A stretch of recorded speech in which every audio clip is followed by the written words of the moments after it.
lastly, is buy-in and your capability with yourself. And this is where most people don't tap into. I'm not just talking about for a season. I'm talking about like, understand that God designed you for something specific and he designed you in his image. What's up, everybody? We're here in the studio. We got my man, the guy that I'm running my team with here in San Diego, Mr. Javier Alvarez. Thanks for coming on the show with us today, Javi. Yeah, bro. Thanks for having me. You get to pop my podcast cherry, so I'm excited for it. What an honor. That's always a privilege when I get to do that.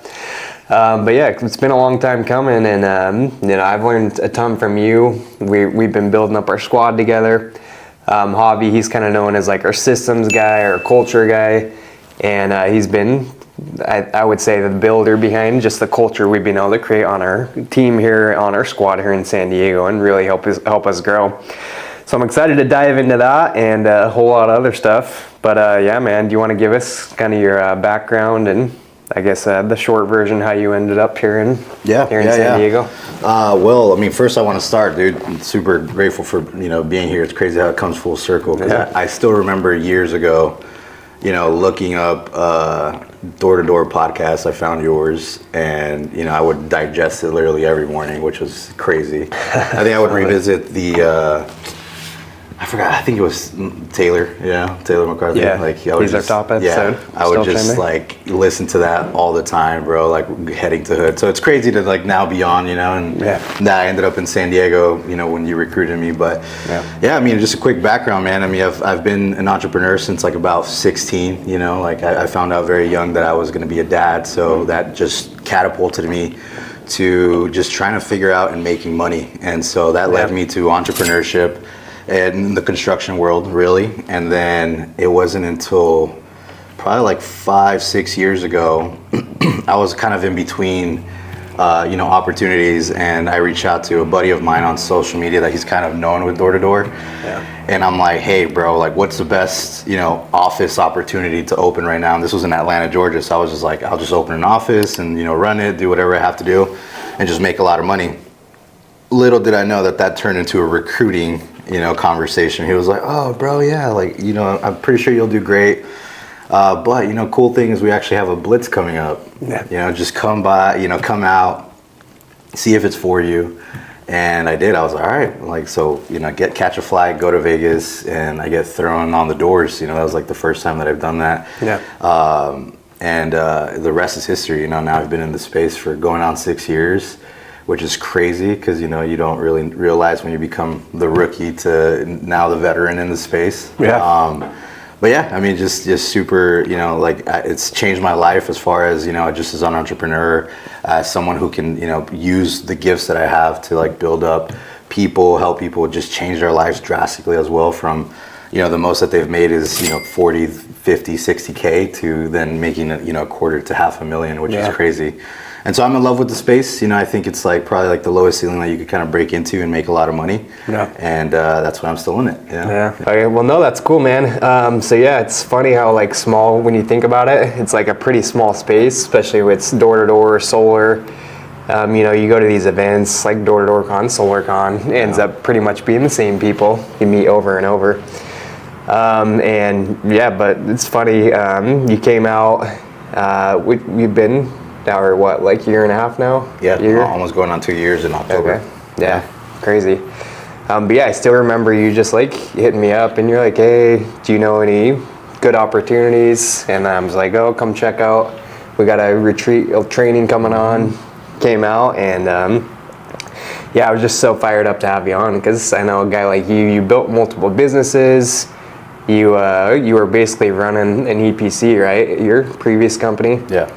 So yeah, I mean, got a ton of experience, a ton of good things he's been doing. So yeah, and then you've been out here a year and a half, been growing it. So what were your, what were you first feeling coming out to San Diego? Because I know it's kind of for you almost went to like a full rebuild. You were like at the top of another company, running it essentially.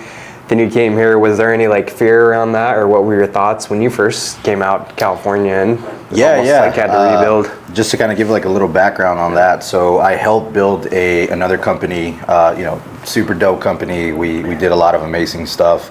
But it's just a lot of thumbtacks, like as new kind of like leading in the space, specifically in solar, like the landscape of how solar in itself that it was. Yeah. There was a lot of learning curves, right? And there was like a lot of ups and downs, and we recruited a lot of people, we learned a lot as far as like how to build systems, how to build vision, how to get people bought in.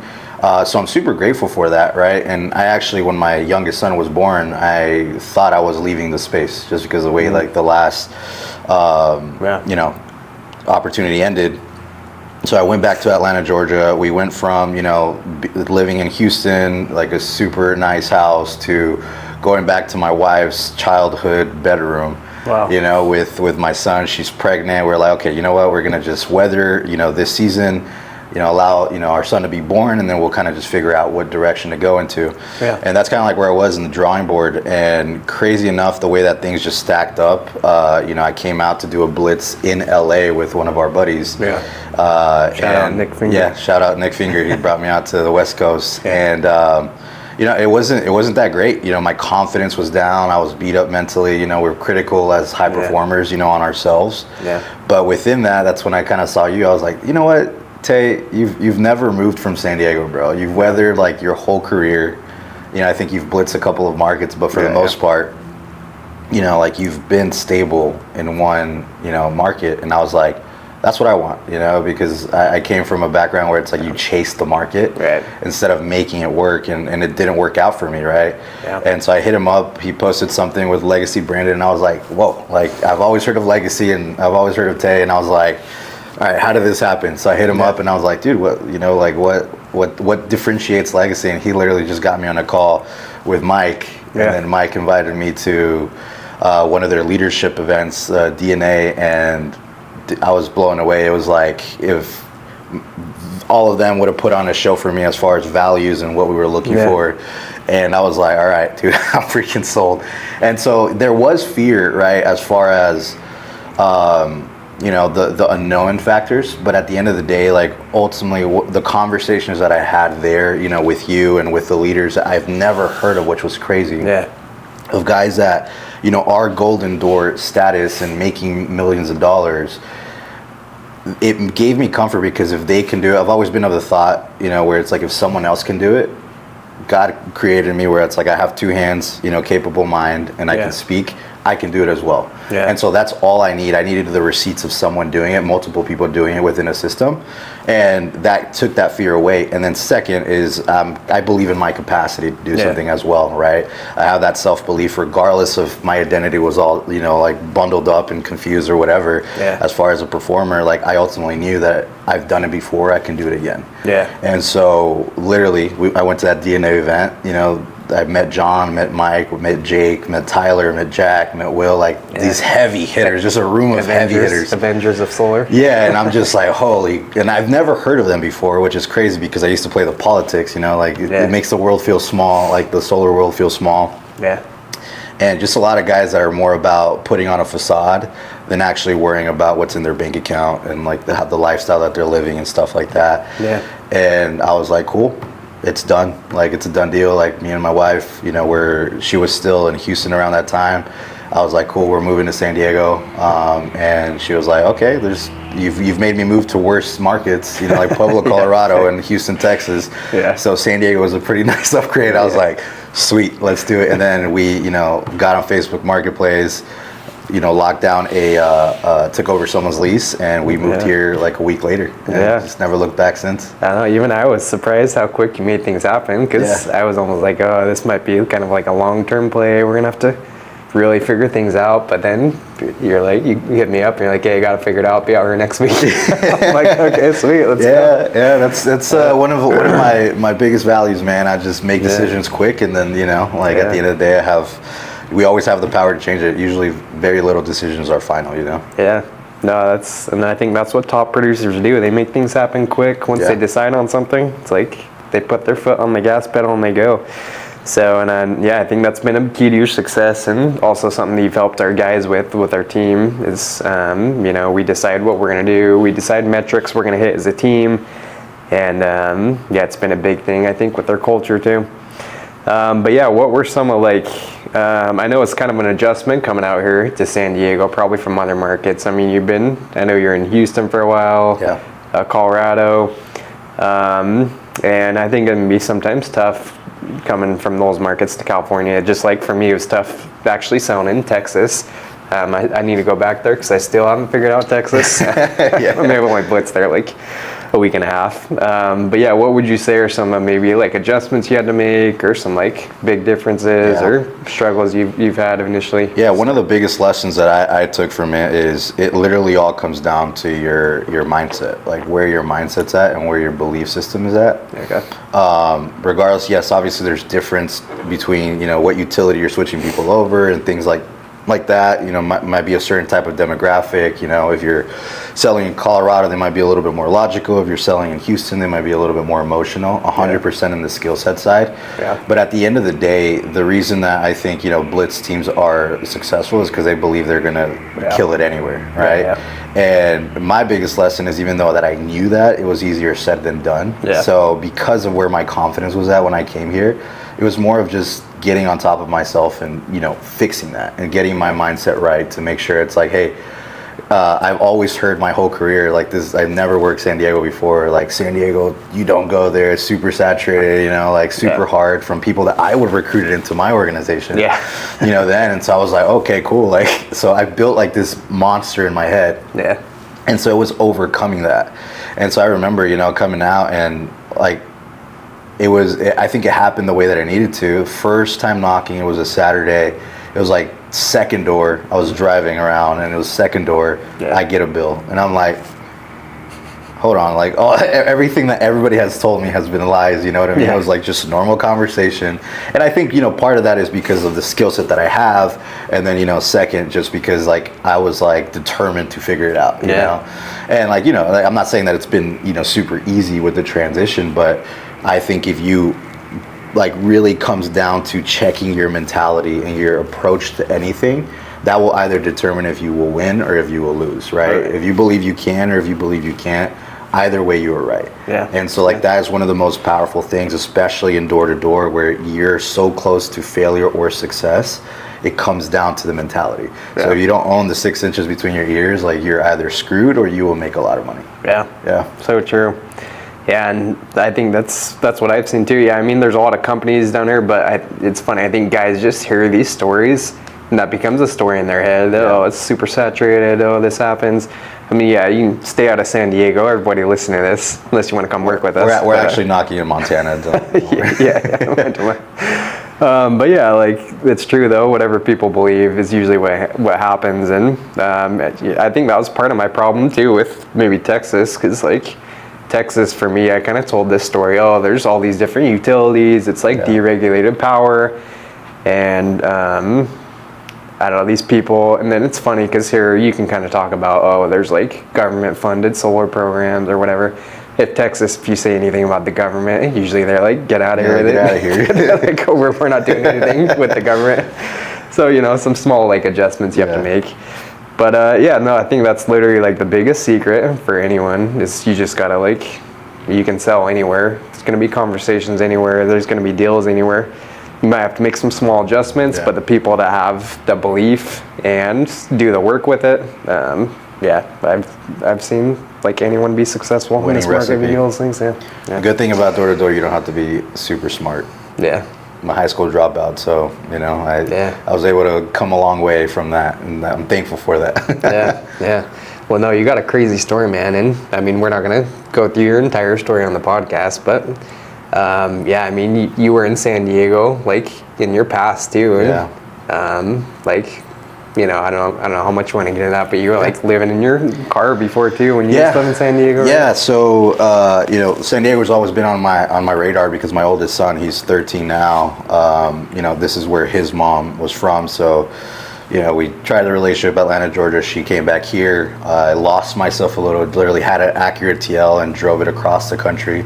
You know, 40 something hours, and yeah, you know, it was just a different period in my life where I was just, my identity was so lenient, or my identity was so dependent on me being a father, because that's what I was, and a provider, that I just drove across the country to be closer to my son that first time. But it led to a lot of, there was no preparation to it. So I was in a city that I was by myself.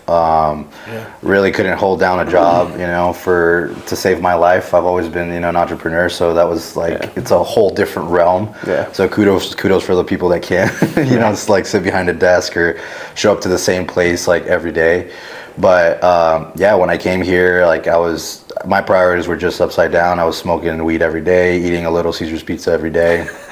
Had a gym membership. Were you making rice in your car? Yes, yeah. So I had a portable rice cooker that plugged into the car, and I would eat that with sriracha every day. And if I had meat, then it was a good day. You know what I mean?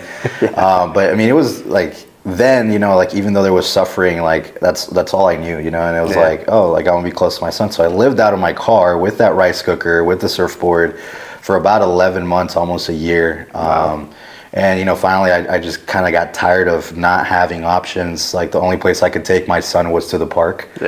And it just got tiring, you know? And it's just, I was like, okay, cool. Like, I'm going to mend the relationships that I burned coming out here, you know, and just kind of giving everything up. I took I think it was like $30, you know, that I had to take a freaking Greyhound back across the country, because my car got picked up, you know, like month 11. It's like they finally found me because I wasn't making payments on the car, and, you know, used the last amount of money that I had. I didn't eat the whole time that I was going back to Georgia. And if you guys have ever been on a Greyhound, like, a 10-hour drive is like 40 hours. It's like crazy, like how they just take like a week to get back. Yeah, it took a while. I don't even remember how long it was, but, you know, I went back and, you know, mended some relationships, got back into what space I was in then, which was construction and trade work, and you know, just built myself up. That's really what, you know, triggered my self-development journey as well. My hunger to succeed, you know, at a different level, have money with principles, you know, and that's ultimately like what made me look for the culture, and why I have so much value for culture and community and brotherhood within an organization, because I was able to make decisions on the fly without wise counsel that led me to me being homeless in San Diego. So that's why I'm good, and I'm passionate about, you know, like the young guys that come into this space, like just making sure that they make wise decisions, you know. They don't have like the ability to just throw their life off the edge. We'll talk about quick decisions. I mean, coming to San Diego with like nothing set up, that'd be nerve-wracking for most people. So yeah, I mean, I can tell you're someone that like can make decisions and be okay with it. Would you say that's like helped you now, is like you have a family and everything with like risks and everything? Like, would you say well, one, shout out to my wife, Kim, because she's totally on board and she believes in the vision. You know, I'm constantly communicating the vision. So if you have a spouse and you're in this space, or you're an entrepreneur, door to door, whatever it is, like if you aren't communicating almost weekly the vision of the life that you guys have, it will be short-lived, right? And so something I make sure is to always communicate to my wife what kind of life we're going for. You know, when we were dating, we both agreed that we don't want, there's nothing wrong with it, but we don't want a life where we're making 60, 70, 80,000, you know, 2 beat up cars. Like, no, like the life that we want is big. We want to break generational curses. We want to change the socioeconomic status of our last names and our families. And we know for that, there's going to have to be a lot of risk attached to it.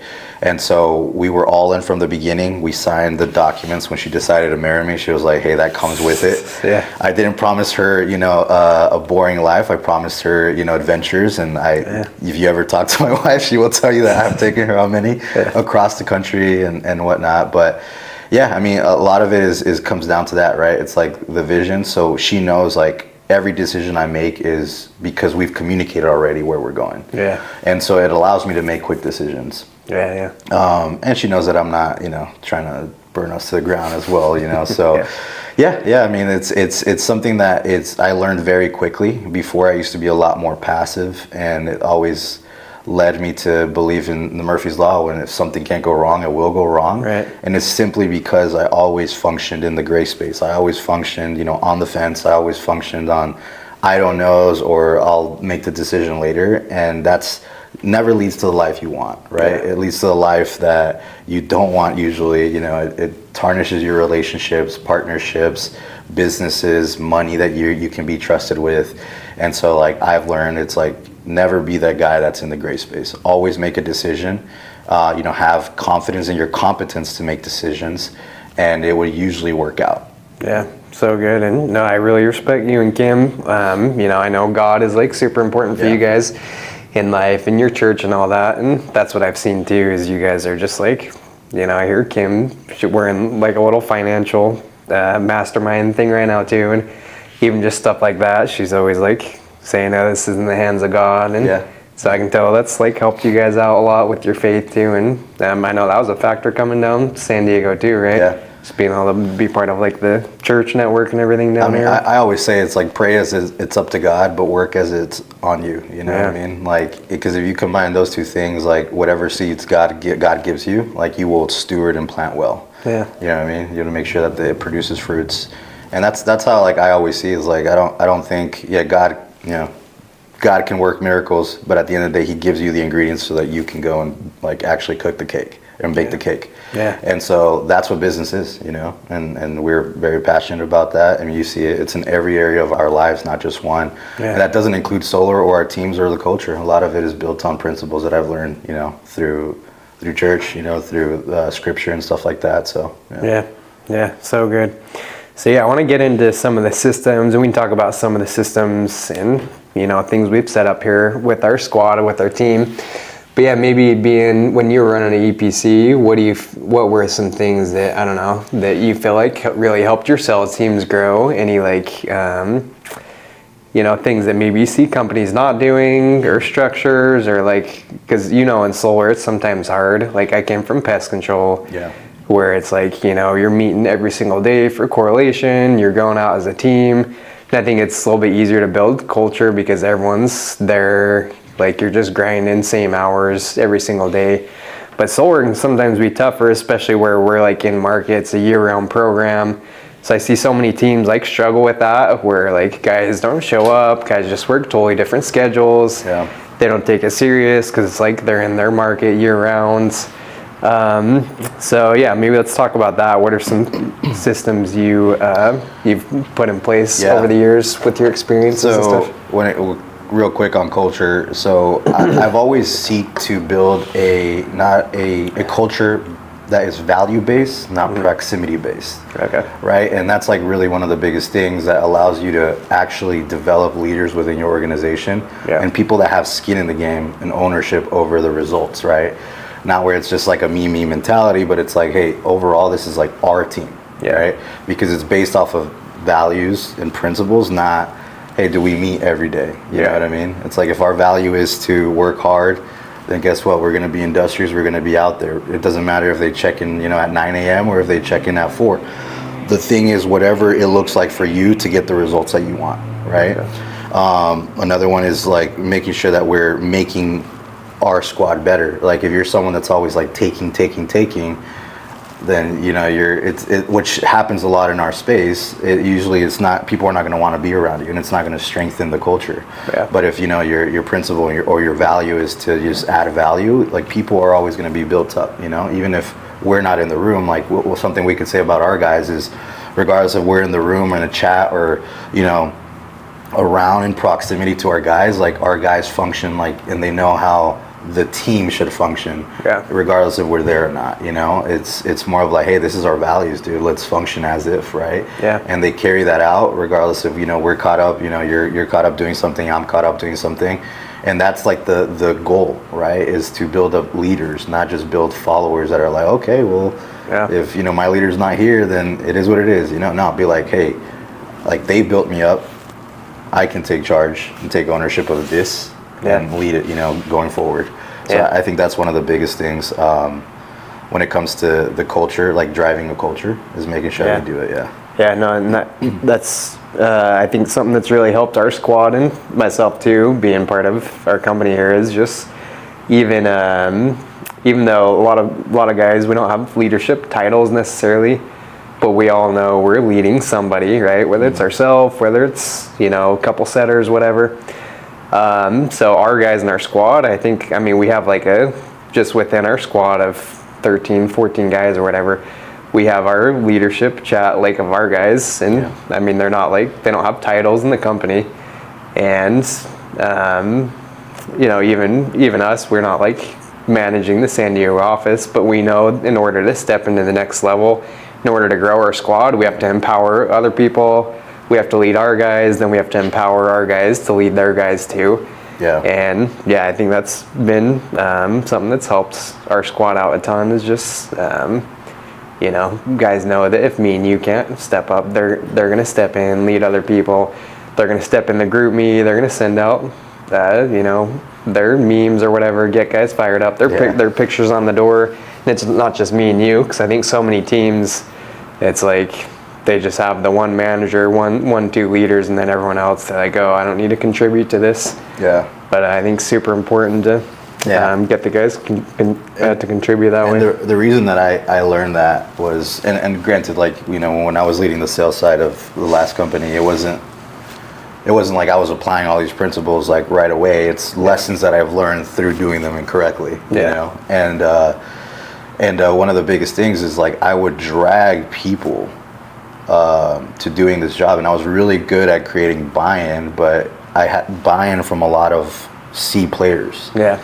And that took a toll with me. I remember there was one winter that they literally told me, it's like, dude, just take off the month, because I was like spent, dude. Like I was like over, like I would show up still, but I was like at 50%, you know, and you could just tell. And it was because of that. I was dragging a lot of C players. Like, don't drag C players. Like, invest in your A players, you know, develop your B players, and then C players, they're probably going to be the ones that are revolving out of your organization, right? Yeah. And if you do that, like, everyone, it will trim the fat from the organization, no matter how much emotional equity you have in those people. Like, that's one of the biggest things, because A players will not want to be in an organization that keeps C players. Like, they will leave. Yeah. Like, you will lose talent. And then B players will get lost, because they're kind of like, well, there's enough average of low performers more than there is higher performers. There is no vacuum to push me to be a better performer, you know? Yeah. And so that's kind of like what I found, where it's just like, stop dragging people, just run with the people that want to run you. I mean, you've probably seen it, even when people, you know, or if you're listening to this and you've been a part of my organization and you've left my organization, I'm not the guy to tell you no, like, and try to like date you back up. Like, I'll just say the facts, and I want to tell you, hey, like, this is, you know, I would love to have you here, but at the end of the day, I don't treat people like they're dumb, you know? Like, that's a lot, like, that's seen a lot in recruiting in our space. Like, you treat people that don't know how to make decisions in their life, and I'm like, at the end of the day, just make a decision after you have all the facts. I'll still love you, bro, regardless if you're with me 2 days or 2 years or, you know, a decade. Yeah.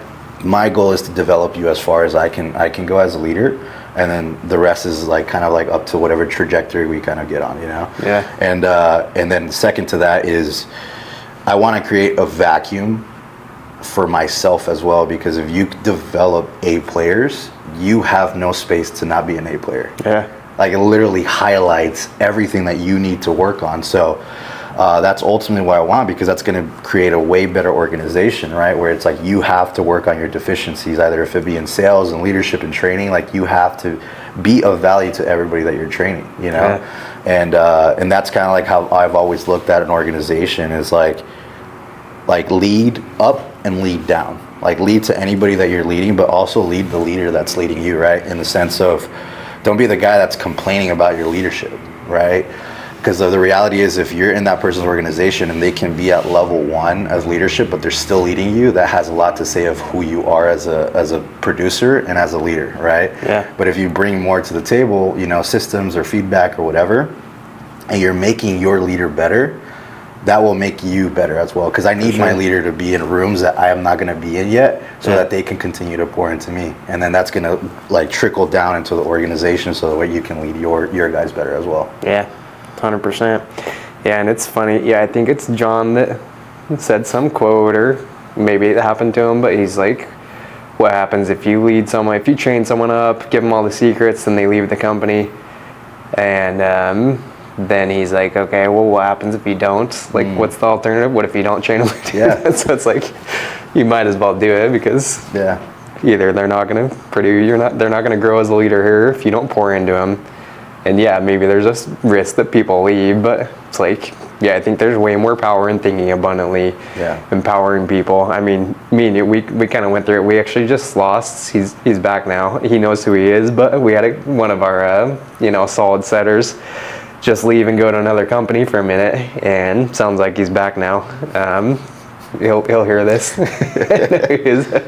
But yeah, like we could have been, we could have come down on him and all that, but like you're saying, we're just like, okay, man, go try it out, whatever. Yeah. And then sure enough, on the other side, you realize the grass isn't always greener, and he's like, hey guys, I made a mistake, and he'll be right. I mean, like talking on that subject, and like I think this is something that needs to be heard throughout the industry is it's greener where you plant yourself. Yeah. Like I don't care, because I've been a part of organizations that suck. Yeah. But guess what? I've still won. You know what I mean? To some capacity. Yeah. Like if I would have put that same effort, somewhere else in a better culture, better, environment, all that stuff, would I have made 10 times more money? Probably. Yeah. But at the end of the day, like it goes back to that saying where winners win, no matter where you're at, right? Yeah. And it's like that's what I always tell people. I was like, it's not the problem is usually not. Yes, it's some parts, obviously it's not like just straightforward, like as far as, okay, the culture sucks, so that's why I'm not growing. For sure, it's going to affect your development, but at the end of the day, if you grind it out, put in things, close deals, install accounts, you will make money. Yeah. And that's what I always tell people is like, when you leave like knowing that you left all of it on the field. Yeah. Not when you are just left with one option, but when you have multiple options. Yeah. And that's the best way to go, right? Because you add value to the people around you. And that's how I've always operated, and it's always worked out where I still have great relationships with, almost everybody that I work with. Yeah, that's awesome. Yeah, I mean, I've been with a few companies where the guys like got so mad that I left and burned bridges, and matter of fact, I still see one of my previous VPs at the gym here to there, and he won't really talk to me. So it's like weird, but I don't think he listens to the podcast, so we should be good. I mean, if he doesn't say hi, hopefully he does. But yeah, it's just like so funny to me that people would like want to burn bridges and just like get so mad over someone leaving. It's especially where solar is such a small like industry, especially in San Diego, wherever. Like you kind of run into the same people over and over and over. Yeah. So yeah, someone I've learned from that. We work with Jake Ransom here. He's been on the podcast too, but he's someone that I've learned a lot from. Is he like, it seems like every person that's left legacy here, our company, he'll still stay in touch with them. He'll still, like DM them on Instagram and all that. He'll still like maintain a relationship with everybody. Yeah. And he's gotten a lot of people over the years that have actually come back that left. So yeah, there's definitely something to be said about not burning bridges. And if you're someone that does that, I mean, I don't know, maybe do some meditation. Yeah, it's hard to forgive people. Because yeah, even there's sometimes people do nasty things leaving too, and I get it. That can be tough too. If they take 10-year guys, go to another company. Yeah, I mean, that can be a tough pill to swallow. But yeah, especially people that just like leave. I mean, maybe you got to look at yourself too, because that's what I think too. When someone leaves my organization, when someone leaves our team, like, okay, what could I have done better? Like, what's the lesson I can learn from this? Yeah. Maybe it's I wasn't pouring into them enough. Maybe they felt someone could pour into them more on another team. Yeah, something that I've done is like exit interviews, bro, because I really want to hear. Like, I legit, I'm like, okay, cool, like, that's fine, bro. Like, I know you're gonna do well over there, like, I'm just curious, like, what feedback do you have for us? Like, where do you see like gaps? That's good. Because they're more willing to when they're not part of your organization, because they care more about hurting your feelings when they are. Yeah. I've seen that just across the board, but it's like, hey, like, give me feedback. Like, what can I do better? What can we do better as an organization to serve, people, and like to prevent people from going somewhere else if that was the case, right? And I mean, once it's like, it's not you being like, oh, like, stay, like, they're more open to like be like, hey, dude, it's because you suck, whatever it is. That's good. Same thing with speaking of sales too, do that with your customers if they're canceling. Oh yeah, 100%. It's funny, I tried to do that with a customer that canceled from last week actually, and she I sat down with her, said, hey, we need to come back, we need to start the cancellation process, and she just like would not say anything. She's like, I know you're just trying to trick me into like overcoming more stuff or whatever. I'm like, no, I honestly just want to know, like, so we can improve our process for other people. And she like just refused to like give me anything. So Tay was really just trying to give her a bonus to go to the roof. I'm like, okay, whatever. So people are funny. But yeah, let's get into, so yeah, you've set up some really good systems for our squad here. So let's talk about that a little bit, and maybe like some stuff you brought from, previous companies, previous positions, things you've maybe learned here at Legacy. So I guess we can start with, so we do right now, we do like our weekly squad call, accountability calls. We have our group chats, trying to hold each other accountable. And we tried, we need to be a little bit better, but we're doing one-on-ones with our guys too. So all these things, but what are some, I don't know, maybe what are some differences you've seen from previous company, or maybe stuff you brought over, stuff you learned from Legacy? I mean, a lot of it to apply here, right? Because I was like, okay, cool. Like this time around, when I build it, I want to build it where we grow fast and it's sustainable, right? Because like there's always a fall off point, you know, when you scale something. And so if you don't have systems in play, right, that you deleverage yourself, like you will be the bottleneck, right? Or the leaders will be the bottleneck to the growth. And I just saw that beforehand. I was like, cool, as we're growing, like, you know, we have to make sure that, you know, we have the things in place, we have the accountability, we have the communication and expectation for everyone on our teams, right? Because the reality when it comes to an organization, if you have a team, like if you're someone that, you know, has like your own squad of setters or whatever, if you have anything less than 5 people, your training should honestly be in the field or in a coffee shop, right? Like going to a coffee shop, role playing, and then hitting the doors. Like that should be it. Like there should be no higher level training yet. Is just getting production out of your guys, getting them, you know, in a flow state so that they know exactly what your job looks like to get the results that they need, right? Get them paid, do whatever you have to do. Now, once you start getting into like the area of 8, you know, and plus, like that's where it's like generally for one leader, I've seen the fall off. Because it becomes a lot, you know what I mean? It's hard to kind of meet up with 8 people in one area, and then you have 3 people wanting to knock with you at the same time, and it's just, you get pulled in many different directions. So what we did, you know, for those that are looking to build, like start building wherever you're at, is I was very clear, is like we first had to have a very solid, you know, base point, right? Which is me and Tay. Like as far as production, culture, installs, pays, like all that stuff, just overall, we had to be the whole package that people wanted to come and work with, right? That's the first thing. And then from there, when we recruited people, we were very religious about how people got onboarded. You know, they got onboarded, interviewed, we're on the doors, accountability, and set expectations for them as well. Everything was communicated like beautifully, and then out of those, like, it was probably like a batch of like 6 people. Out of that batch, we found like about 3 leaders, right? And it was a really good batch. So, you know, there was like outside of them, you know, there was probably like another batch that all of them, like none of them work with us, you know, because it just didn't work out, and it's fine. But ultimately, like, your goal is always to identify the person that's about it, that shows up not with promises or you're banking on their potential, but with their commitments and their actions, right? And that's like the biggest thing when it comes to building and hiring is don't ever hire, don't ever, you know, promote off of potential or promises that end up being empty. Always do it based off of the actions and the commitment that they hold right now. And so if, you know, a setter, like if they want to be promoted to a closer, if we promote a setter that is, you know, maybe, you know, putting 2 appointments a week, like it has a lot of potential. Like, yeah, of course that person can go out and put like 20 appointments, but they're at 2. If we promote them to closing, the title most likely is gonna get to their head. And 2 is not enough for them to make a lot of money. And so like it's just setting them up for failure. Or a closer that wants to, you know, mentor guys, same thing. It's like, how are they stewarding the opportunity and the position that they're in right there, right? And just clearly communicate them. One, it's like the vision, and then the actual thing that it looks like for them to step into that, right? It's like it's the grace of this job, but then also have the standard to, you know, put them into motion. And it's like a mixture of both. And then so once we found our, first layer of guys, it honestly felt great, because it's like guys that kept the culture, guys that set the standard, guys that were out there where it wasn't just you, it was like 6 people out there.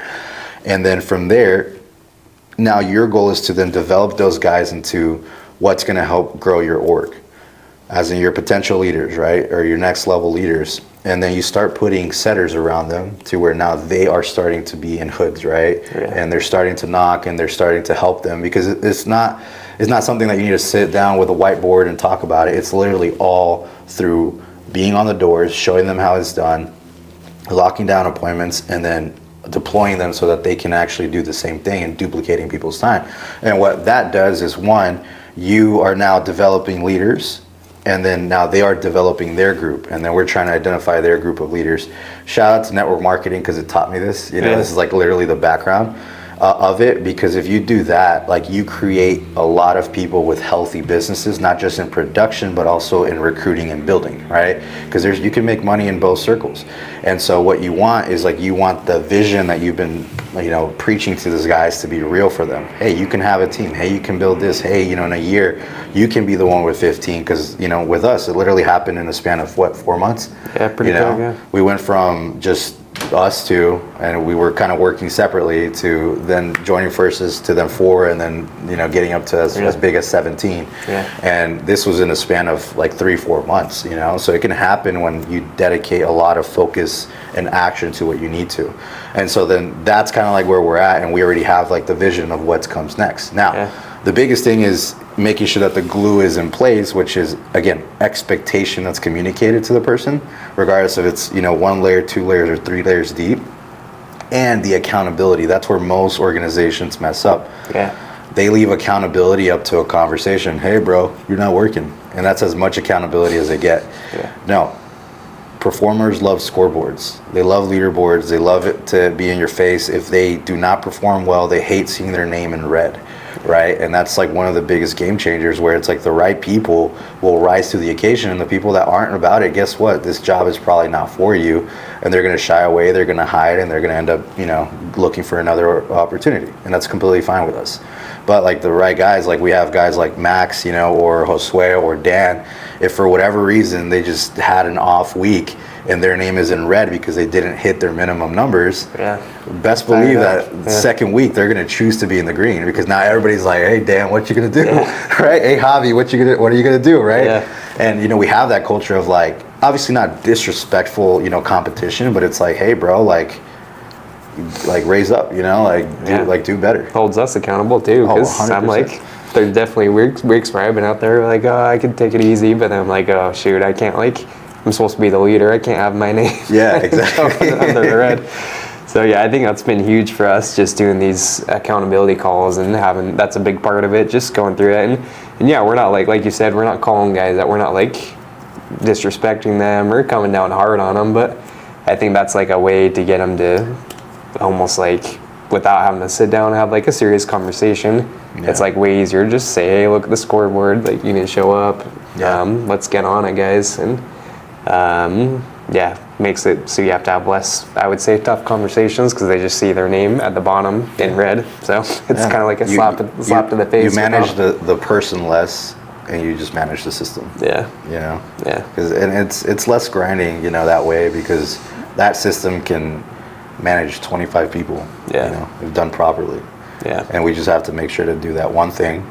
And then obviously from there, stems off. Like if there's someone that's in the red 2 weeks, 3 weeks in a row, then the conversations come, right? Or someone that, is in a rut, it's like, that's a different conversation. Or someone that's killing it, hey dude, encouragement. Like it literally puts it on a piece of paper for what you can do to, like, either add to the fire, start the fire, or maybe even have a conversation of being like, hey bro, like, I love you, but at the end of the day, like, this is a brutal industry to be in if you're not making money. It's like, it's time to move on. And guys will weed themselves out if you're doing 100%. It that way. Like, we had a guy come, he was supposed to work with us for the foreseeable future, but he wasn't producing, so I set some like hard metrics with him. And then sure enough, the next day he just bounces town, and we don't even know. We don't know where he's at now. We're like, okay. I mean, it makes it easy if you just have the metrics in place and guys know they need to hit it. And then, yeah, we're starting to do, if guys don't hit it over multiple weeks, I know we got a few guys and make plans with them to improve. Yeah. What do you call it again? PIPs. PIPs, okay. Yeah. Performance Improvement Plan. Yeah. Yeah. So yeah, that's good for extra accountability. But yeah, like you said, I think we got our systems in place. So we're at a place, I think it's a good position to be in where you can bring guys more on. Because I know some teams, they just have so many setters. It's so disorganized. Yeah. I guess we kind of have the opposite problem because we need more setters and we got lots of closers. Yeah. So we're hiring for a few setters. Yeah. I mean, only the best of the best. So hit us up if you want to be considered for it. But yeah, once you have that foundation in place, the system, just so much easier to bring guys on, not have it be a disorganized mess. And then we can feed the setters to the other leaders that are already within our squad too. So yeah, it becomes a lot easier. Yeah. But yeah, man. So it's been cool having you on, and like I said at the beginning, I've learned most of the stuff from you. So yeah, I'm just have a ton of gratitude to you to helping us set up our system better and run our squad. Because yeah, I know our team wouldn't be where it's at. I wouldn't be here if it wasn't for you, dude. Yeah, so the power of Instagram, man. Yeah, social media. What was the first time we met was 4 years ago? 3 years ago? Yeah, I think at Door to Door Con. Remember? Was it? I don't know. It was one of them. And yeah. It was literally dark, and I had a cigar in my hand, and I think I was drunk. Yeah, I think it was at with Coda at Door to Door Con. Yeah, at the after party or whatever. That's crazy. I just remember, you're going down. I was vibing, man. Yeah. But yeah, no, I'm excited to see where we go from here, man. But yeah, speaking of that though, if people want to reach out to you, maybe pick your brain more about systems or explore, I don't know, coming on the team, what's the best way to get in touch with you? Yeah, Instagram is probably the best. I think it's _ Javier Alvarez Jr. Either that or Javier Alvarez Jr. _ one of those two. Okay. But yeah, feel free to reach out. I'm an open book, man. I don't gatekeep anything. If for whatever reason, you are in a place where even if it's struggling with settings, struggling with closing, struggling with, developing systems within your organization, please let me know. I'm not a coach by any means. I just like seeing a healthy marketplace, and that's what solar is shifting to, just a healthy and a good hygienic business model. So it's going to weed out bad players. So if you need anything, please don't hesitate to reach out. Yeah, let's go. Well, cool, Javi. Thanks. Yeah, we appreciate you coming on the show today, and maybe a word of advice for anyone that's in a rut, struggling, a setter that's thinking about giving up, anything that's helped you as you've gone through. Because I know, of all people, you've definitely been through some ups and downs. Yeah. So anything that's helped you through some of the ruts you've been in and get out of slumps and everything. Yeah, man. I call it the 5 levels of buy-in. So just make sure, one, that you're bought into the industry, right? Which is, for us, this is sales, right? I think sales is the greatest industry that you can be in if you want to make money quick. Regardless if it's insurance, solar, whatever, right? I honestly think solar specific is where you will make, if you are good and you separate yourself from the pack, it's still a gold rush. You could still make some crazy solar money. So then, step 4 or level 4, buy into the actual thing that you are selling, which is solar. Third is look for a good company that is just has very good soil, right? At the end of the day, if you're looking around, don't ask for potential, don't ask for promises, don't say, hey, I want to see receipts. What are your top people paid out right now, right, that you can learn from? And then next is make sure that you are following a good leader within that organization. Because even organizations, man, most people don't like saying this, but even organizations, offices, they could be the top. There's still a bottom performing piece to that office or that team, right? Yeah. And so you want to make sure that you're following a leader that you can get behind, that allows you to just put your head down and grind. Someone that you trust, someone that keeps their word, someone that takes care of you so that you can do what you need to do. And then lastly is buy in your capability with yourself. And this is where most people don't tap into. I'm not just talking about for a season. I'm talking about understand that God designed you for something specific and he designed you in his image. So stop playing with that, right? Literally that is one of the deepest things that you can do. So act like it. act like you were designed by, you know, the biggest, like the creator, man. And no matter where you land, what you do, as long as you buy into those 5 things, you become unstoppable. I'm not saying that it's going to be easy. I'm not saying that you're not going to struggle. I'm not saying that you're not going to have opposition, you know, or obstacles. But at the end of the day, with the skill set that we learn in this industry, you should never be broke for longer than a season. You know what I mean? Because like life happens, you know, either if it's health or family or just what, like mental, like where we are at mentally. But at the end of the day, buy into those things, buy into, you know, the industry, buy into the product, buy into the company, buy into your leader, and then most importantly, buy into yourself and believe that you're capable of getting yourself out of the rut. Because I always say, don't quit when you're down. Get to yourself to a point where you can breathe and you're not making decisions just because it's the only decision you have. So good. Boom, boom, mic drop. Okay, well, Javi, thanks for coming on, my brother. Guys, go hit Javi up on Instagram. Let's go. Let him know you appreciate him coming on the show, and thanks for bringing the heat, my man. Let's go. Okay. See you.